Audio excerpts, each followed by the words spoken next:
Hey y'all, one of the first things I want you to do this week is a speech bingo card. It's essentially social distancing bingo. Remember, we're trying as a society, as a community right now, to practice social distancing. So that means staying 6 feet away from people besides your immediate family.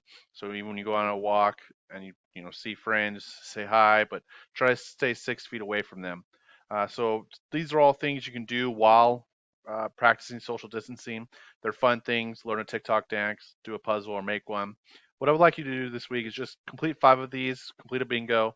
That means five in a row of some kind. So this top five here, or these left five going up and down, or a diagonal all the way across. However you want to do it, that's totally fine. Just pick five, do it this week. Document it in some way with videos or even just a picture. Or if one of these is try a new recipe or invent one, you can just send me the recipe you tried. Any of those things, just find some way to document it. And then what we should do is upload this bingo card to Notability.